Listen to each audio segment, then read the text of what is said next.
Hey guys, and welcome back to the channel. My name is Enneagram Fox, and I am a type 4, just trying to be a happier human. Today we are continuing the How Do I Know I'm a Type 4 series. And we are going to discuss the type 4 fixation, which is melancholy. But before I do that, I do want to mention again that my website, which is not perfect and it is definitely a work in progress, but it is ready. And if you want to join my Enneagram collective, doesn't matter what your type is, doesn't matter what your level of knowledge of the Enneagram is, but you can still join my collective on my website.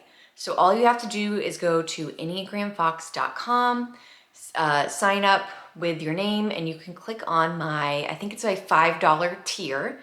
And for $5 a month, we will have a monthly Enneagram discussion.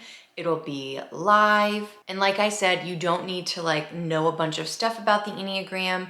It's really just a collective of people who want to grow as individuals and want to use the Enneagram to do that. Today, we are talking about melancholy.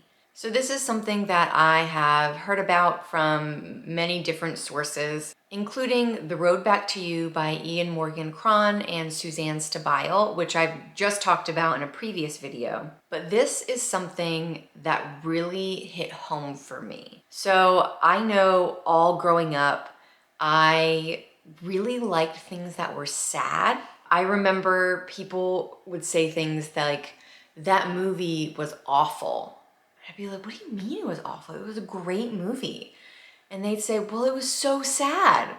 Whoever died in the end. I'd be like, yeah, well, it was a great story. What are you talking about? I didn't find what other people found to be sad to be a bad thing. For example, I have never been uncomfortable when anyone cries or gets really upset or emotional about something.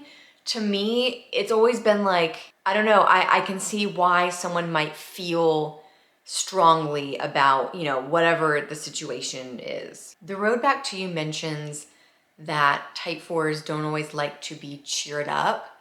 And I find that very true because, again, I don't find being sad or melancholy a bad thing. So whenever someone has tried to cheer me up, it just makes me feel like, one, there's something wrong with me, which that's a whole other video that needs to be done in this series. But also, I just don't think it's a bad thing. If I feel sad, I don't feel scared of that emotion. Some people, and I know a lot of type 7s have said this, they often want to mask sadness with being really happy or really upbeat. And a lot of other types will tell you the same thing. Just people in general will tell you that they might feel uncomfortable when they're sad, when they're grieving, when they're depressed, when they're melancholy. Type 4s in general do not have a huge issue with that.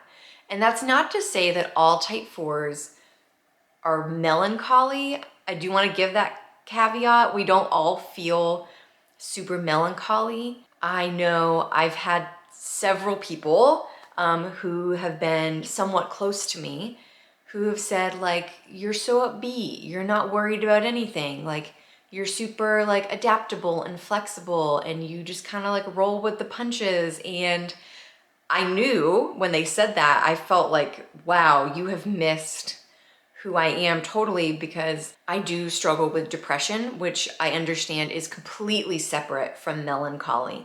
Anyone, any type, any subtype, any wing can struggle with depression, and that is totally separate from melancholy. Depression is a clinical issue.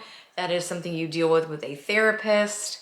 Melancholy is just kind of a profound sense of maybe sadness or just maybe feeling very, very weighted, but it is not depression. So don't think that I'm saying that. And I want to end this with a story. So this is something that helped me realize, anyways, I'll just tell the story. So right after I graduated college, I was living on my own, and I remember it being like a Friday or a Saturday night, and I didn't know if my friends were doing anything or not, but I remember feeling like I was being left out. And I'm sure a lot of people, after you get out of like high school or college, you kind of feel like, where are my friends? Because you're like out in the world and you don't have that structured time with like peers. Now you're kind of just, you have to figure some stuff out on your own. And so I was feeling like that. And I remember like immediately being sad, like just really down, very melancholy. And then I realized I don't need to be sad because I don't know if I'm being left out. Like, I just think I might be left out and that's making me feel sad. And then I realized I like being sad. And I realized that was probably not a good thing to like enjoy being down on yourself. So not everyone will describe their melancholy as like just being down on themselves and like maybe not having great self-esteem. But when I learned about type 4's and I learned about the fixation on melancholy, that's a story I remembered because this happened several years before I even heard about the Enneagram.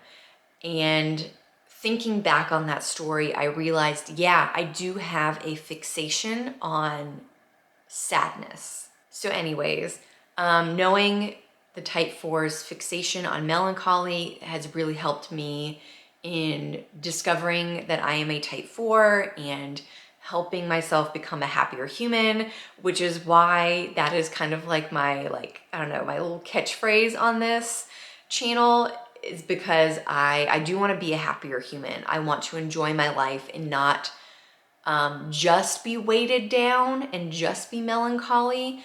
However, I am also very grateful that I don't mind those emotions. I do not shy away from being sad. So those are good things, but I do want to be a happier human.